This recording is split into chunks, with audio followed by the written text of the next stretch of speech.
Hello everyone, this is Group 4. Our group member is Jiawei Wang, Xintong Pan, Xianzhang He, and Ding Yao Zheng. Today, we are going to have a brief research in Gavalinku, Northern Territory in Australia. We will divide this presentation in 4 parts as our content shows. The first part will be introduced by Xintong Pan. I am Xintong Pan. Now I will introduce the nature and severity of the Armen land. In February 2015, the first level cyclone land swept the Armenian land community and nearby substations. Among them, the Galivinku community became the most severely indigenous community in the Northern Territory in this storm. The tropical cyclone destroyed 2/3 of houses and facilities and displaced more than 250 people. Community members were forced by suffering without power, roads, cars, and trees, and tens of thousands of acres of land and raw plants and animals also injured. Complementary, the storm causes a few meters of storm surge on dry slate X-land near the coast of Armenian land. In the remote Kimberley resort of Ferry Bay near Kalumari, the boat was raised 100 meters inland by the water. In other places, 6 pro ships sank. Okay, next, I will introduce problems that were encountered during the Armenian land. The problem encountered during the emergency response is not only the community reconstruction of the people after disaster, but also their psychological construction. Mental health worker Charlie Ebro said that the mental health of people in the community is the first problem that needs to resolve. After this storm, the health of the physical can cure by medicine means, but the mental health of the people in the community is a difficult problem to solve. Secondly, in the process of community reconstruction, on the one hand, government departments delayed the reconstruction work due to communication problems.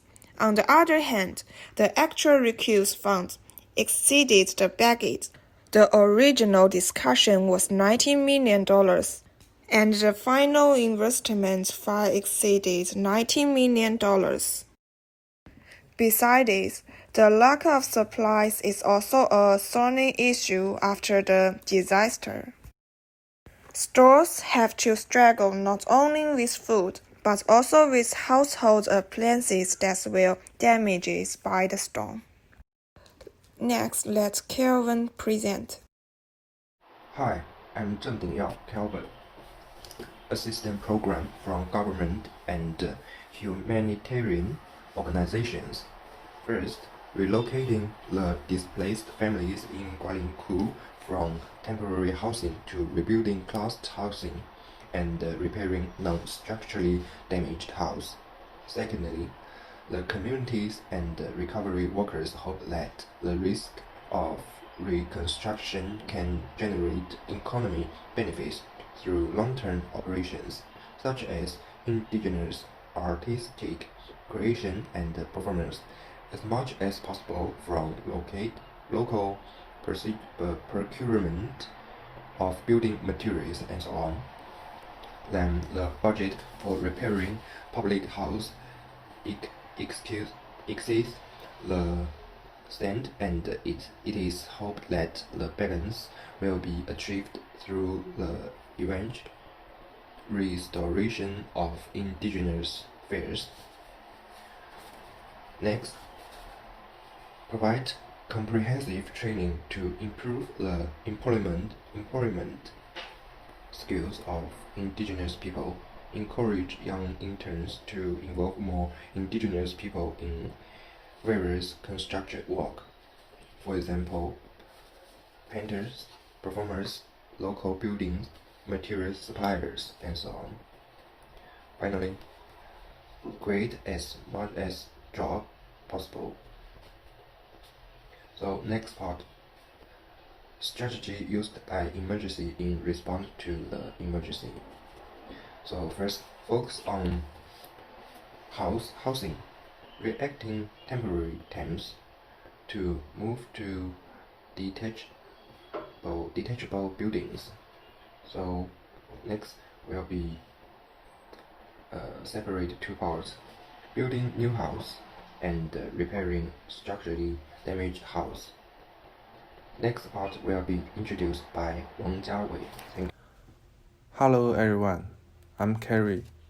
Today, I'm mainly responsible for introducing Galawinkle's location and population.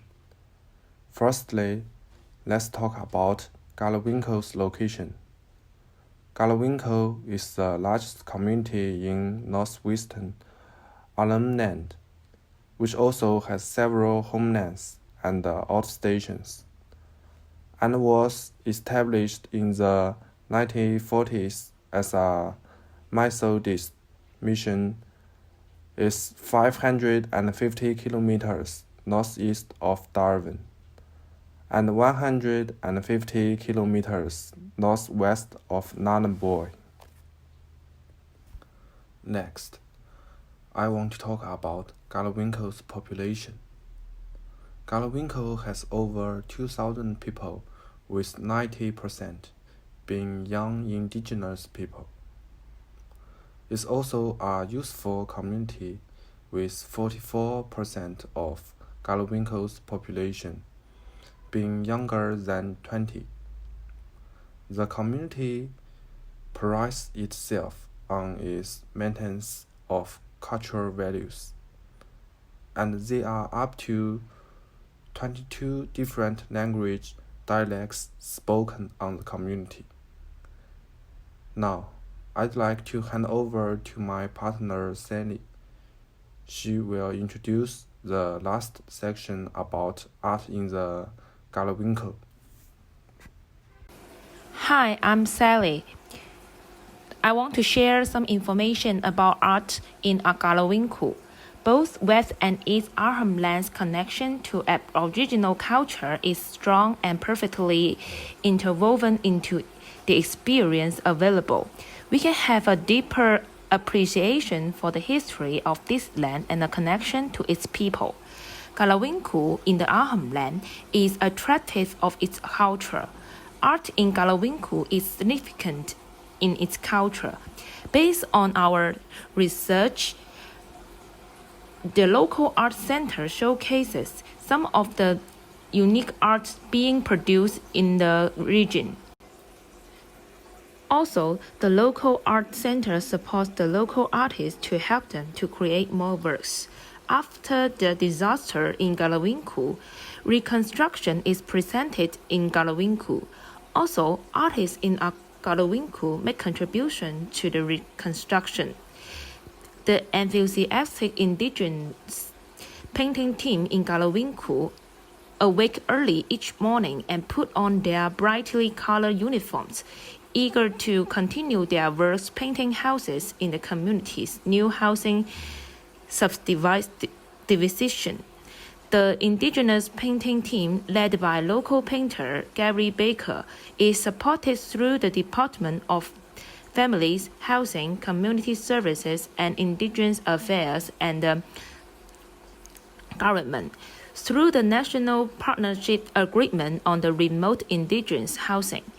Gary said the program has increased employment opportunity in the community and instills confidence in the young men. Also, they give the opportunity to the young men and also the young people to learn new skills. That's all our group want to share the information about Galawinkle this week. And here is our reference. Thank you.